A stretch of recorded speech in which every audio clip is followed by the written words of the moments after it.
ready for that. No, I wasn't. You gotta know it's gonna be an action sequence right here.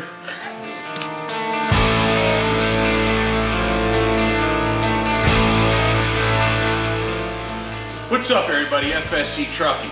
Well, as promised, we're gonna go ahead and get started working on the framework for my 1983 Ford CL9000. Now, this is the frame as it came to me. Now, if you've seen in previous videos, you've seen how we went ahead and acquired the truck and the trailer that came with it out of North Bend, Washington, with the help of Dominique, the dump truck driver YouTube channel. Once we got the truck home, we started taking it apart, got the engine pulled, got the cab taken off, and now we have to redo the frame. Now most of you probably know why we're redoing the frame. For those that are new to the channel, this truck came as a single axle tractor, and we just can't make any money with the freight that we haul with a single axle tractor. Could have kept it as maybe a show truck only, but that don't pay the bills around here, and it'll never pay for itself that way.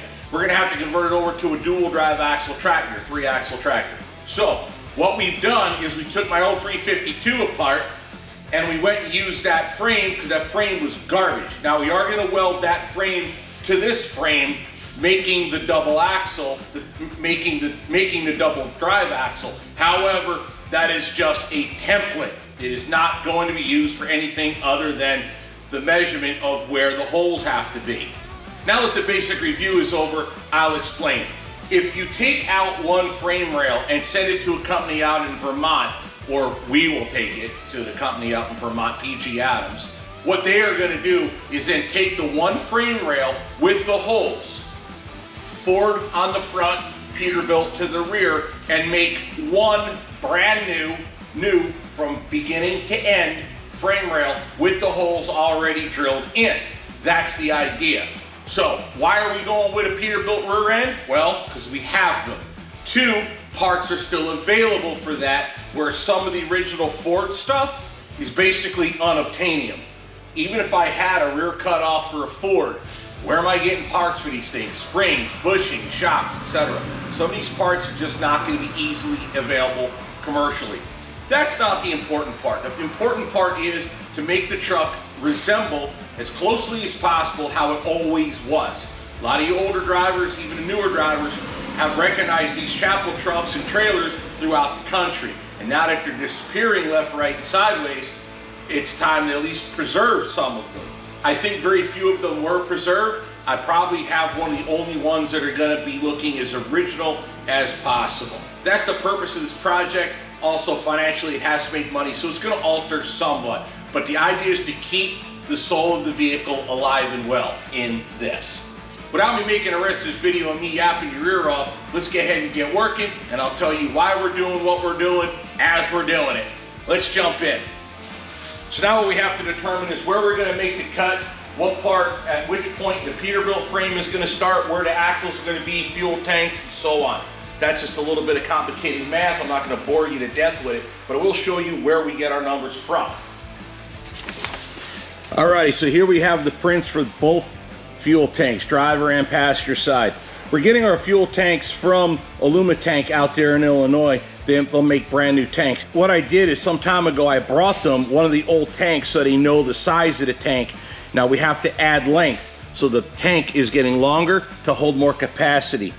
These tanks should hold 141, not sure why, it shows 141 gallon, 134 gallons. Either way, these are much larger tanks than the 99 gallons that we had available. This way the tanks will be better for the long haul application. This is the passenger side, this is the driver's side.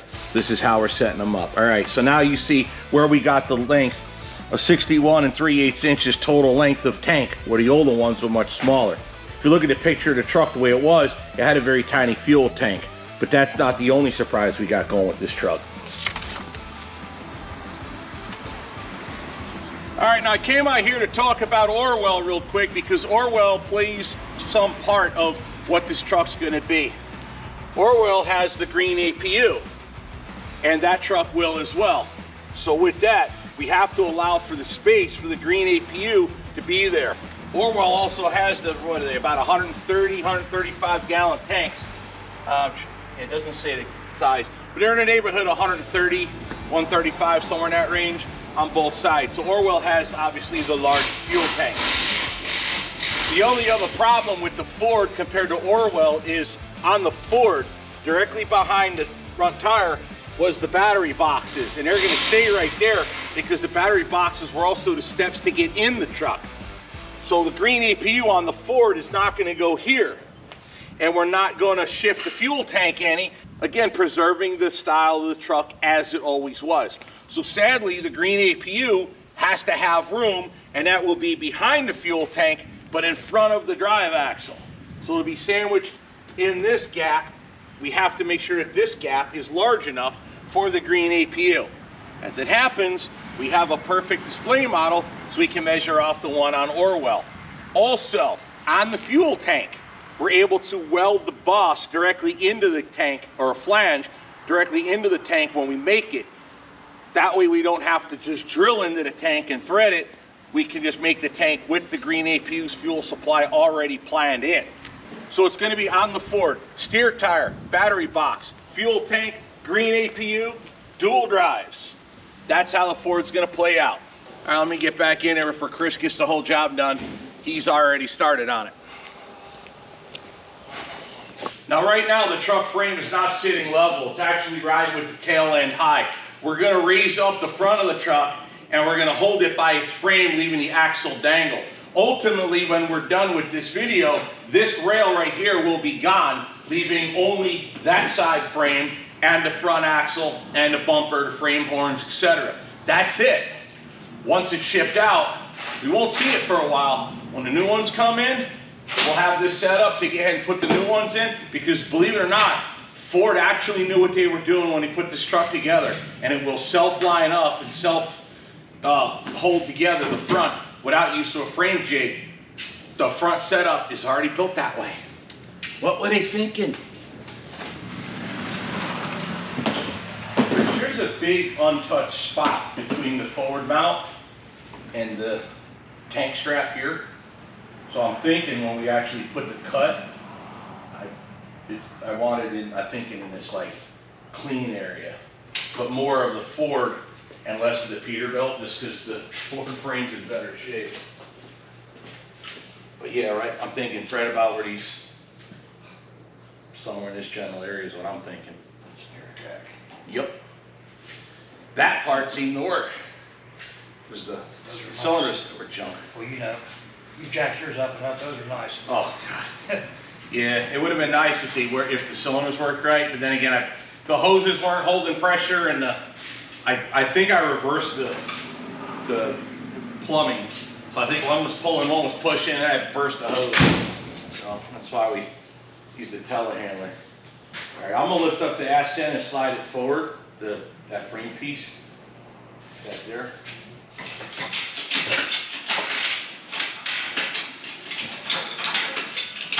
Oh, worked a lot easier this time. Oh, the light box.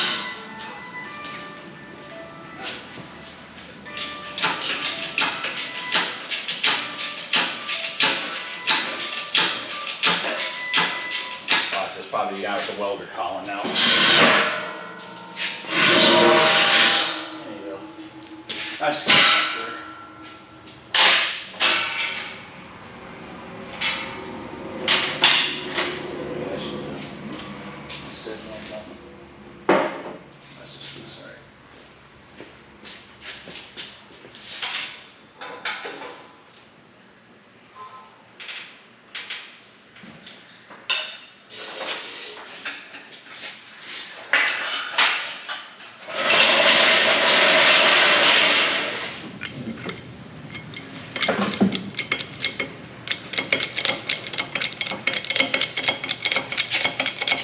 Holy crap, imbalance ain't no joke either.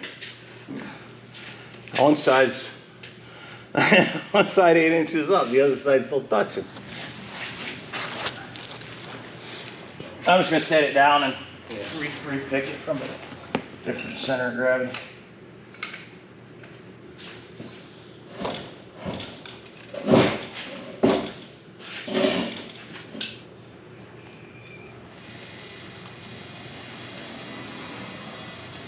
Set all this shit down. Here. Leave that in there. Yeah.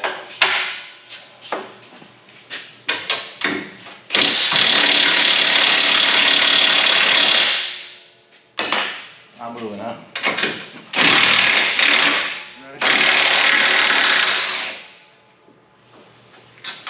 I bumped into something that's leaning against me. What is that? That air dam? Yeah. This so it won't fall. This is heavy.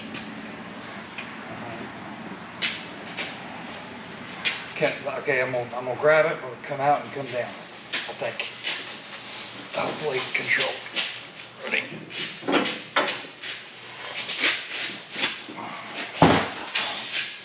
Whew! All right. Were you lifting? It felt like I had the whole thing. Oh, I was humping, buddy. All right. Just Walk back and lay it down, and I'll grab the bottom and carry it out. Oh, okay. So you got it.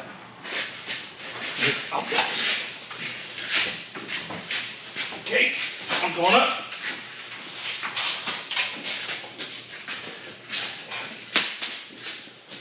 Straight pipes are lighter than mufflers.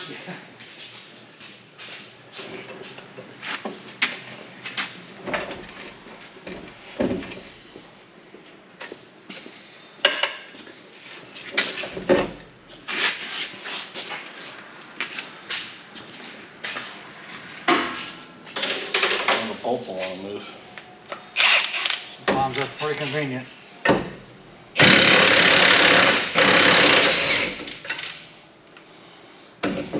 You really don't have to get bolts out. Not at this point. Don't need it ever. Just hammer bolts right back in. I'd get them out and just see when I see them. Probably. But it makes it easier to get it apart Oh yeah. instead of holding a wrench. Just put a socket underneath and stick it in a press. It'll go. I prefer to heat the bolt and spin it. There you go. There's your cab mount.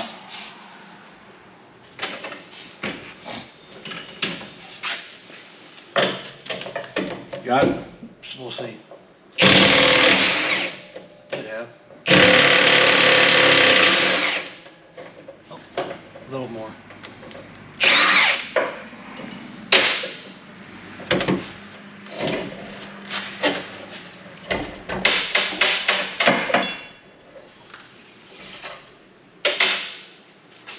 Water tank.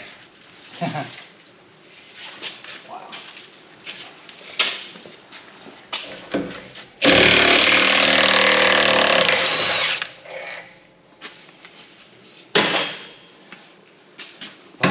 Oh. Right.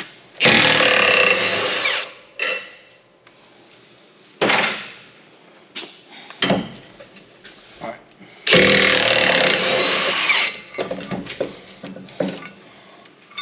Gotta admit, Ford loves their cast aluminum stuff. The part numbers are always easy to think. Look how it's held up though. Like I said, Over. Ford did good with these trucks. I'm sorry.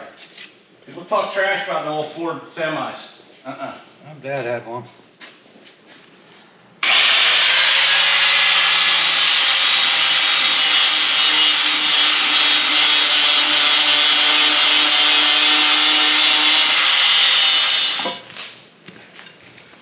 In case you're wondering, this thing here is to hold, when we cut it, something's got to hold from here forward up. So we're just going to tack weld this piece of C-channel to the frame.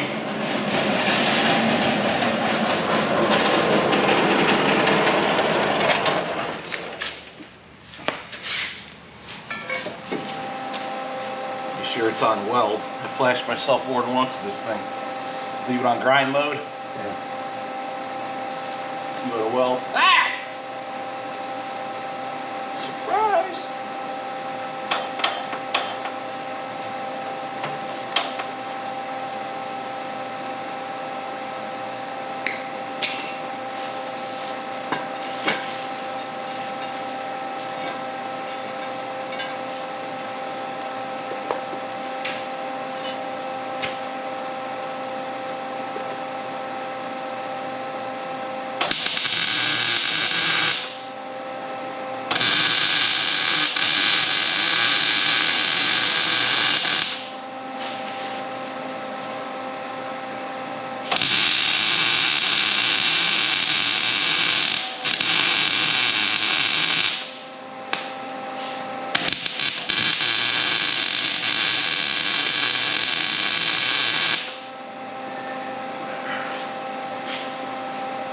thick enough to hold, small enough to break off with enough whopping power. Just pull the trigger and count to 3 and that's a spot weld. Yeah, I did a little bit better than that, but I was also filling in the gap.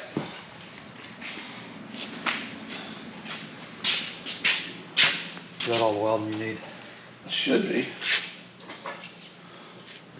I think everything else is, oh, we're gonna need it again when we put the two together. Yeah.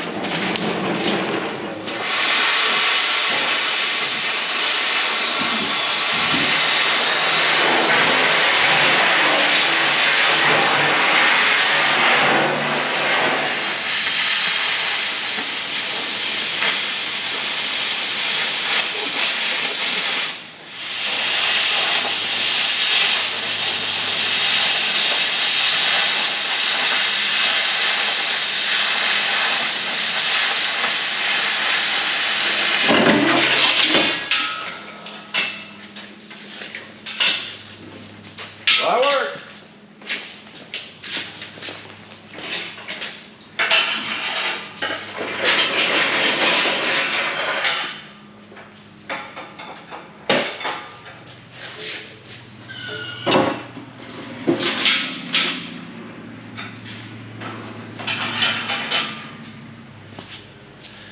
All right, so basically what I did here is I reconfigured the tank position based on the new length of the tank. So the tank is going to start where it always did, but it's going to be a lot longer than it ever was. So what I figured was your battery box mounts here. From the hole to the end of your battery box is approximately 3 inches or 2 inches. Add an inch, there's where your tank starts. Tanks are 61 3/8, we're calling it 62. From that point to the center of your tank mount, you're approximately 16.5. So 16.5 from the beginning of your tank to the center of your forward tank mount. The tank is 62 inches, approximately. That puts us right here. Fuel tank end at 62. 16.5 inches in from the tank mount, right there. So this mount gets relocated here. So when they make the new frame, they'll know to drill this pattern here instead. Your tank still ends here, immediately to your battery box. 26 inches or so is your green APU. There's your gap there. Approximately from the back of the fuel tank to the forward axle mount, your swing arm, your spring eye, whichever you want to call it, where your spring hooks your truck on the Peterbilt, is 5 inches past the end of the last object. We're adding 2 inches for safety cushion, and right there is the beginning of your Peterbilt suspension right here. Just forward of the rear original spring mount. That's your Ford spring mount original. So it's kind of like we're adding a half an axle, maybe a full axle, to what this frame is. So now if you look down, this is the original frame off the 352 Peterbilt, which is the template that we're going to weld onto this. The X's mark holes that we're deleting, we're not using again. The circles mark holes that we are going to use. Here's your rear axle mount. See these extra holes? Somebody butchered this, but you see where they originally were. All these are going, all these are going. There's your torque, like a track arm, torque arm that goes over your diff. And then here, the paint pen wasn't working so well here, but here's your forward spring mount right here. All the rest is just kind of gummed up junk. But where I wanted to make my frame cut was 39 inches from the front of the mount. Right there's your front mount. There's 39 inches. So it comes out to center of where the Peterbilt tank strap used to be. All right, so I already measured out from that point there, because I did that off camera, sorry, 39 inches. So there's our cut mark.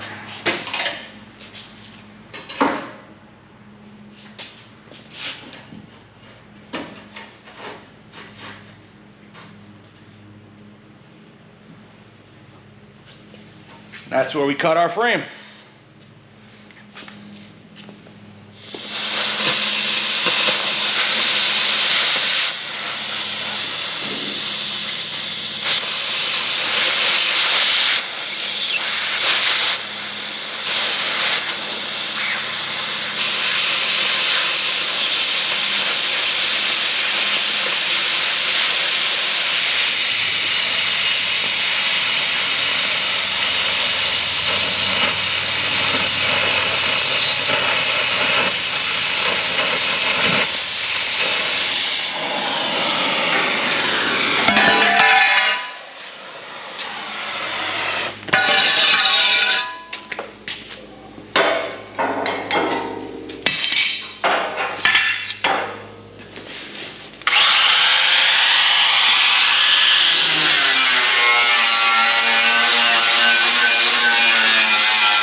This end's heavier. I'll get this end, and once it's down, you won't have to hold as much as you will guide. Yeah, then this will hold most of the weight, and then I can. Oh yeah, exactly. Right. That's what I'm saying. If I get tired, I can have you loop it on that cherry picker. The only problem is it likes to lay over on its face side. Only downfall of this idea. Well, that's Yeah.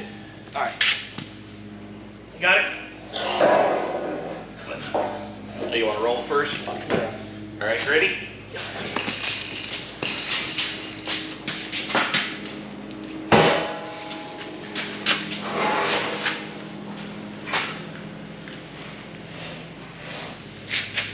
Right here. All right, come here, work this. I didn't raise this high enough. I'm fine, I'm not in a panic.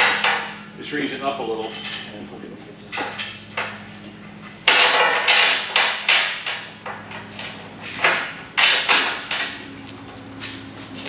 Take your time. No, seriously, take your time. I'm not in Okay, that's my line. I'm not like, oh my God, I'm gonna drop it. No, not even close. All right, leave it there.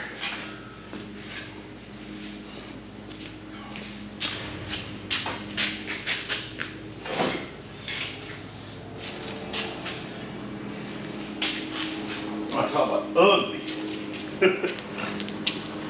There it is, boys.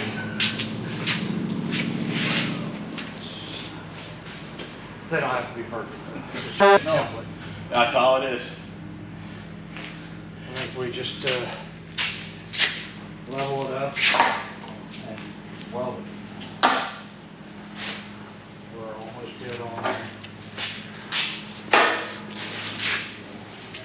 It's the length of a battery box. The 4 battery box, that's how long Orwell, or how long it'll be. Right there's actual center. This is the back axle. Correct. So your 185-ish wheelbase. Not bad. No. Still a Cabover. Back in the 90s in California, you see 300-inch wheelbase Cabovers. Dude, you see them? They got like 48-foot trailers, right? and they're overhanging 10, like them house beams. Yeah. There's a company out there, you see in the blue, like a baby blue truck. Out of Seattle, out Yeah. of Washington. Yeah, they run them big long house beams. They're like 15 feet off the front, and like 10, 15 off the back on like 48 foot. There was a company Back, out of Texas, yellow, Freightliner Cabovers, the same way. They'd haul really well. Yup. I forget what they did or what their name was, but yeah, I know what you're saying. So obviously this frame is no good. It's just a template to mark where all the holes are gonna be. So I'm gonna weld this together. We put a couple pieces of scrap metal inside just to give it a little bit more strength. It has to survive the trip to Vermont. We're using this piece of I-beam here. We got a clamp under here just to keep it this way straight, and then this under here to keep it flat. Now this piece here this is original 352. This is original from God knows where, and they butt welded them together somewhere right here. Actually, you can see the weld right there. I probably should have cut here and cut the Ford frame there. I forgot that this was that extra piece, so it adds a little wave to it, but I don't think it's going to make a difference because in the end, they're going to have to measure from the bottom of the frame up to get the holes proper. So I don't think any of this wavy in the middle matters, because in the end, there's not going to be any holes here other than cross members, but we're going to drill those. So with that, we'll start putting them together. I'll take it apart.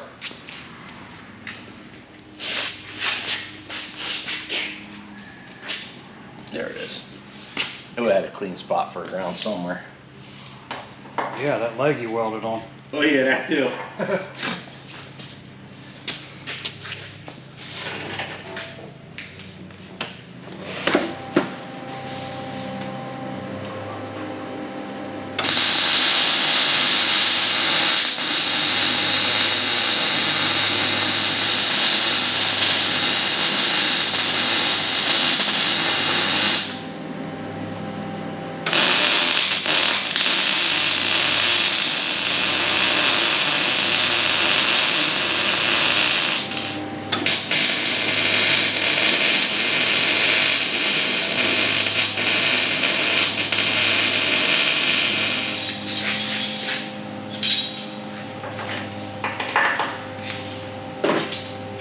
Alrighty everybody, so that's it for the day. That's just a temporary weld. We're trying to debate on whether we're going to add more metal to it or not. See, it's got to ride on a trailer kind of fugazi, so I do have to worry about it breaking in transit, but other than that, that's really not any problem other than just making it there. So we're going to come back tomorrow. The idea is to unbolt it from the front end, lift it, put it on the ground, brace it up, and then package it up and get ready for transport. So we'll see you in a minute. Well, we'll see you tomorrow. You'll see us now. Alrighty everybody, it is the next day. So now the idea is to get this frame up and out of here. We still got to take off this last bit of suspension components. There's huck bolts in the front, there's bolts in the front. That's all going to be taken apart. Chris is over there, he's trying to save that factory Ford rear cross member. It's probably, these things are probably unobtainium at this point. It's kind of like, should we really throw that out? And I'm like, probably not. We're not going to reuse it for this build, but who knows? I have one, so maybe we'll use one in the future, or maybe someone will need one, or anyways, that's what we're doing. We're going to continue with working, so like I said, I'll start on a suspension. Chris will make stuff that is stuck liquid.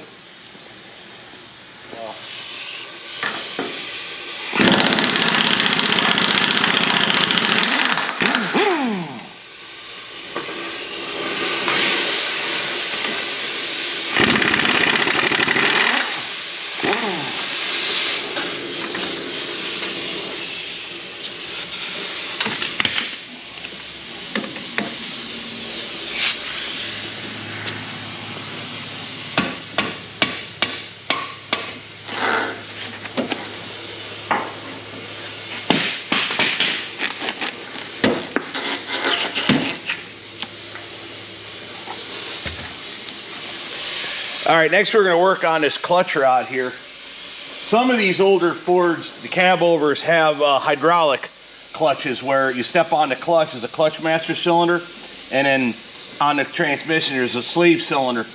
But those are on the air ride trucks, I believe. The only one I know on the internet is Hunter Goodwrench's, and his is air ride cab, so I'm pretty sure his is hydraulic. But this on mine, it's a linkage, but the pivot point is here in the frame. That's got to come out. So we're gonna get ahead and figure out how to take that apart without breaking it. I didn't say I never want a Corvette. I just said it's not a good idea right now. No, I love the new ones. I'd love to have one. I just think they're neat looking. I don't know anything about them. They just look cool. And I've never been a Corvette person. Dad had a 78, and that was the most uncomfortable car to drive. And it wasn't fast by no means because it was 1978. The ones I like the best, the prettiest ones, were the, believe it or not, one of the slower ones. That 80s car. Remember the show, the A-Team? C4, I think it was. Yeah, like that body style. When they dramatically... Yeah, like Faceman's car. I hated the color, that white with red strap. I hated that color. But that body style, that was always my favorite style of Corvette. And it was not a fast car by any stretch. Those are supposedly junk from Corvette. People will tell you that those were junk. Good, that means I could get one cheap. They look, you really can. They look neat. When I was looking at it, a guy had a fairly new one. He brought it in to have brakes put on. Just wanted pads, don't turn the rotors, nothing. He brought his own pads in.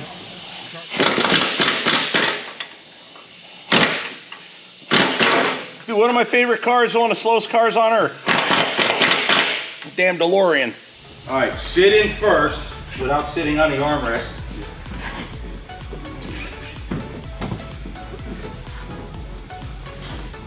Much better. Gotta have the shades for the effect. All right.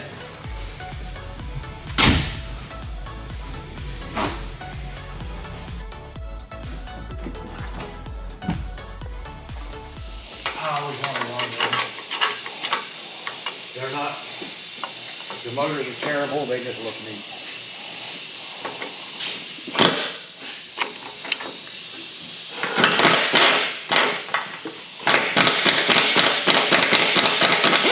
haven't used that light box, dude. Shit, no.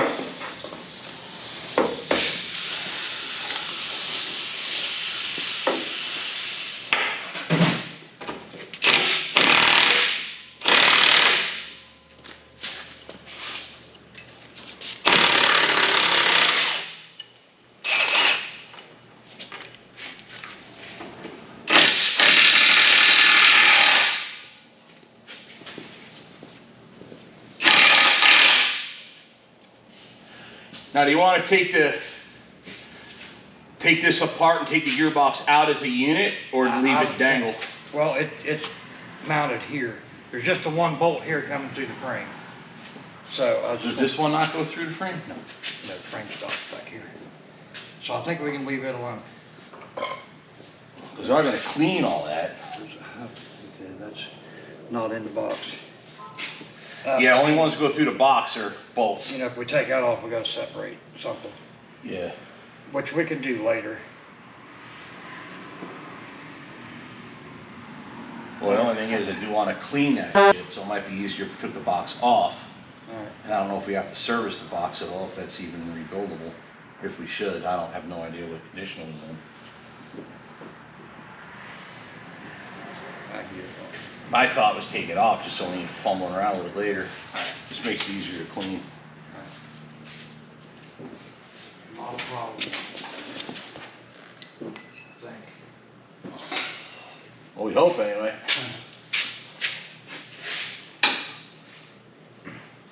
Oh, I found I got a big fork at home. Oh, okay, yeah. It's at home. I don't know why it's there, but I mean, like I do this at home. But I do have one for these.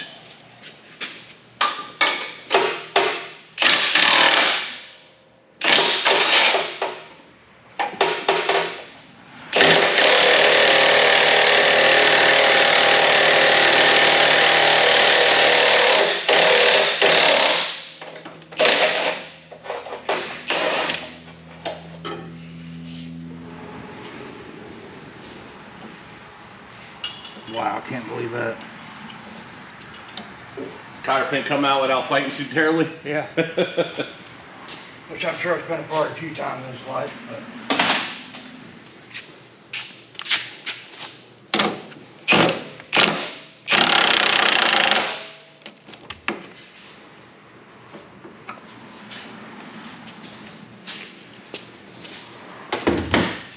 We decided we're going to take the power steering box off the truck because ultimately there's no way to clean around it without removing it. Although it's not required to get the frame out. There's one bolt that holds it through this aluminum block. This one here, this being aluminum.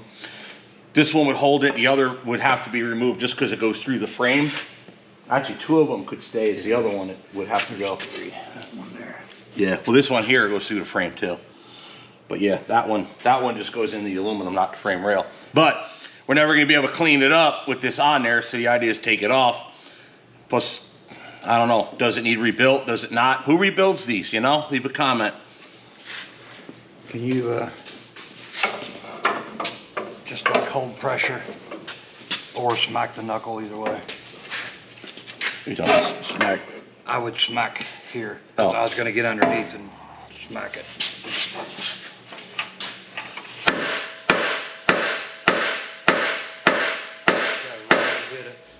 No, it just pivoted.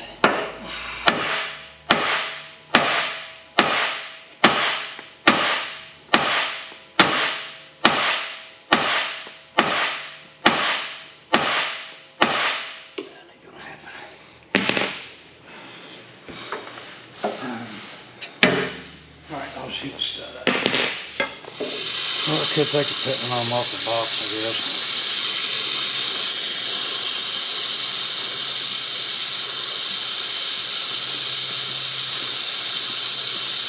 Kind of looks like that might fight us less. Usually they do. Again, where do you get parts for stuff they don't make no more? But improvise. Yeah. Adapt other stuff to what you need. I think that's body stuff though. I'm starting to think that the more like the truck parts of it, you know, axles, gearboxes. Anything underneath. Yeah. It's kind of. Even suspensions, you know, Ford didn't build the suspension, they bought it. Like they all do.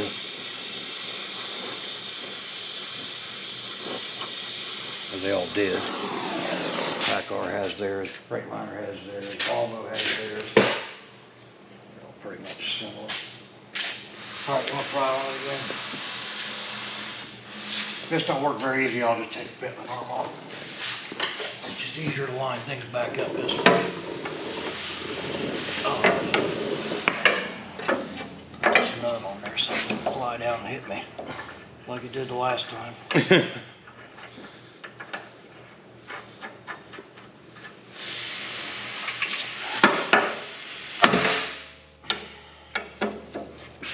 Can you get it on back here at more of an angle? It shouldn't take a lot of pressure.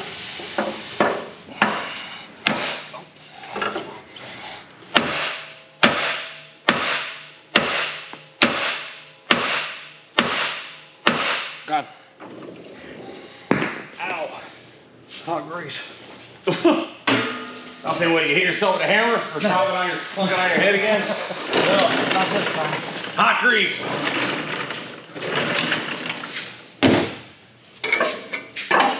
Yeah.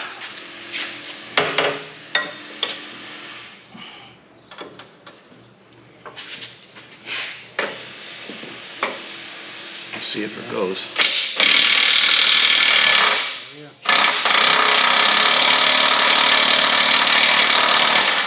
All right, hang on. Go. Damn it. All right. What am I worried about? I'm freaking out like that one was hot. Can I feel the heat from the, what do you call, pitman arm? I'm like, oh, it's hot. No, it's not. Just don't pull a bolt out. I don't feel like catching it. Yeah. Let me know before I get to the end. Hit it.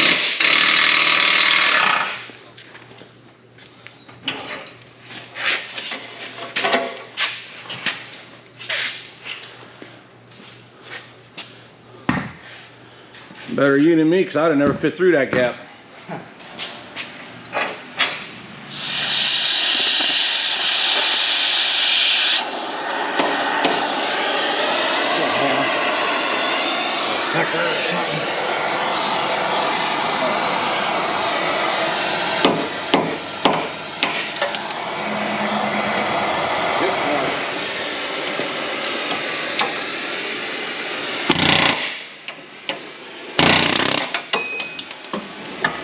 Like that.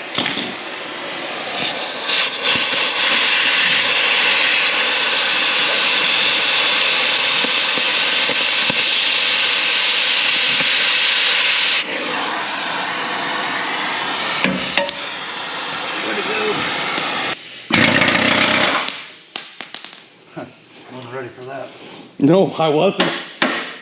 I'm stuck.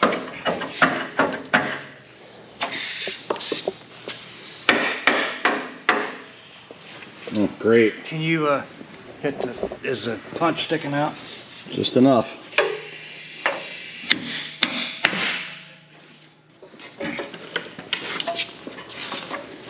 Gee, I don't know, it's gonna be an action sequence right here. Fire! Fire!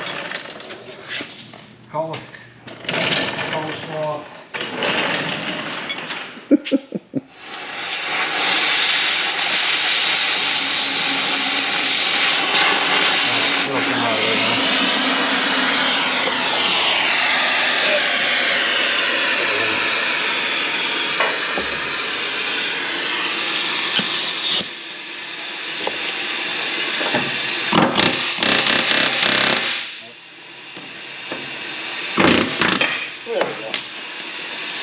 Landed somewhere. I see it.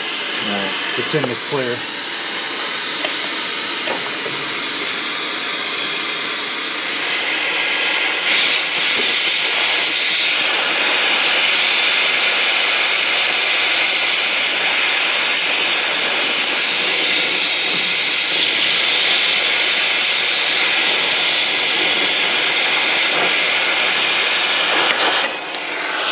Coming your way.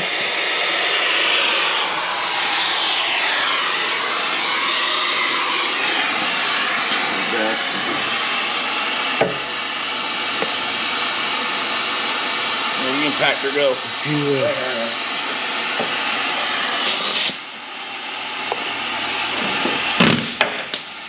Right down it.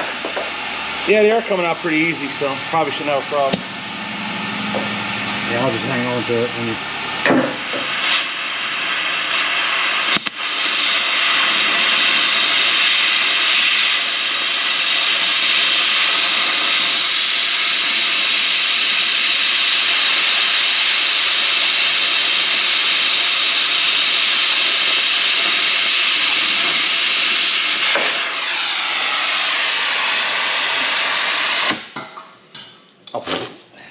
Yeah, he just took it away. Oh, it's just gonna fall out. Wow, I figured they'd be super corroded in there. Yeah, that worried me. I thought it was going to be a little hassle.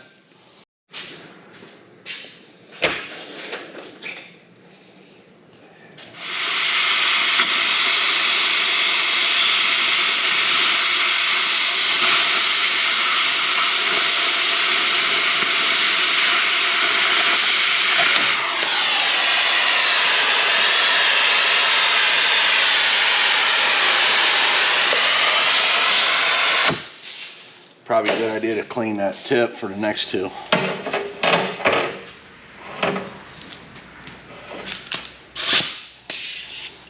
Coming at you. Push that out with your finger. Yeah. Yes, no. Yeah, okay. Don't need a block in there. No. We'll get the chain located and welded on there. Yeah.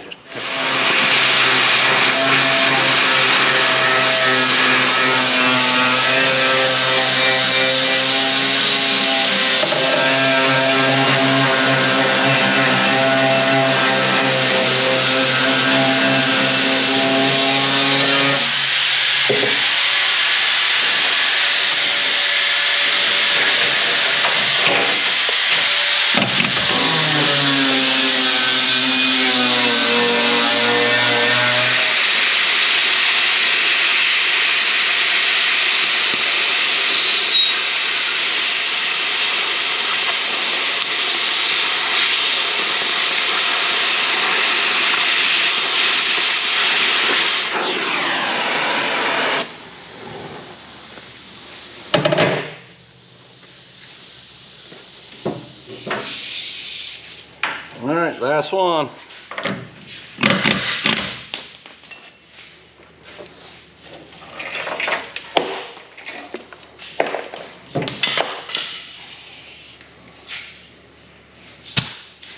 All right, other than the clamp, frame should be loose.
See that gives us room to adjust. Yeah. Oh yeah. Where we're going to end up. That's right.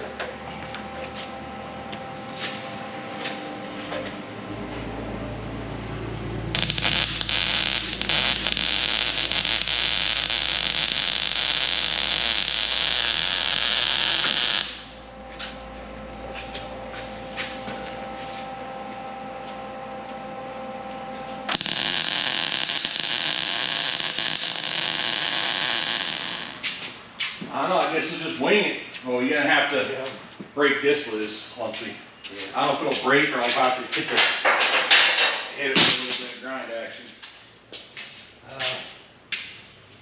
Lift it up and see where it's going to go, Yeah, and then decide that. I think. a little pressure on it. I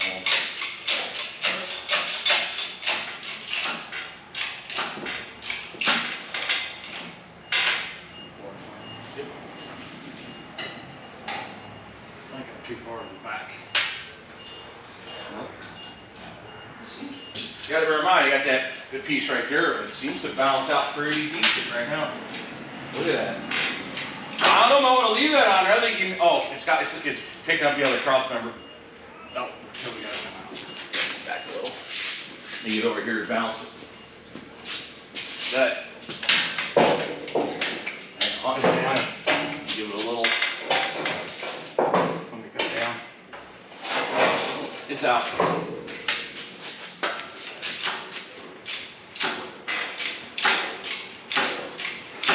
If we take that piece, that leg off, we're just gonna have to move over a link. Because that balances out perfect right there. Pretty close. Look at that. Yeah. That's the way we do things here at the World Headquarters. Hell yeah. Sometimes we get lucky. Well, there we are.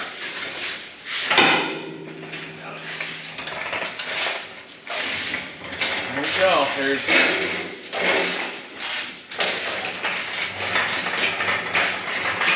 Man, how many years have I been talking about this? Maybe not years, but there's your frame template right there. I'm talking about that for years, a long time now. How good did you weld that? Let's see.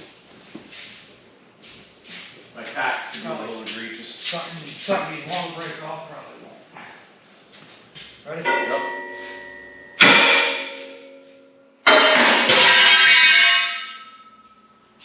Pack weld successful. Did we lose our center? Oh yeah.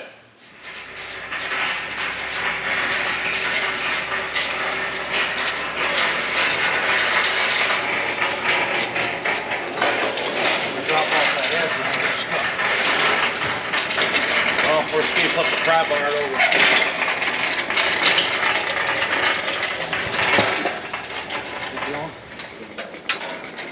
So what we're doing is we're going to send it with this load. This load goes up to New England. Stops in Avon, Massachusetts. So from there, it's like a 3.5 hour ride up to Burlington, Vermont. So So we're gonna send it with this load. There's enough room. The frame's about 22 feet long, and I got about 23 feet of trailer from the white piece to the tail of the trailer. So once we get rid of this, we'll shoot up to Vermont and get rid of the frame rail.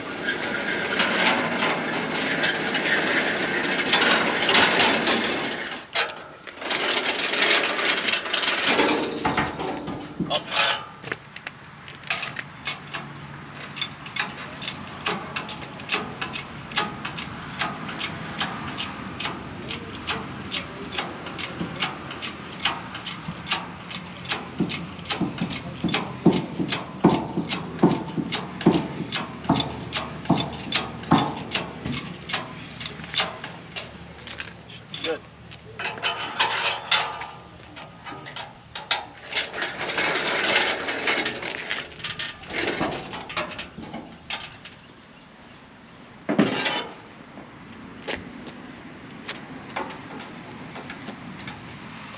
I got it.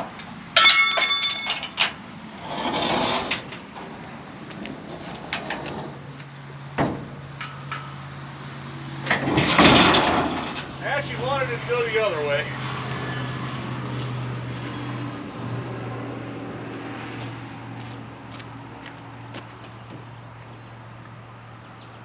No. Roll it. That's what I was going to try to do. Ready? Okay, stand by. Switch out. Yep, push it over. Yeah, off the wood, right on the aluminum. Yep. What the? Beautiful. It doesn't weigh anything. Not enough to freak out about. Yeah, so now I could chain it. That board will keep it off. I just make sure it's got to stay off the generator. So now I can chain it down. I could choke it here with a chain.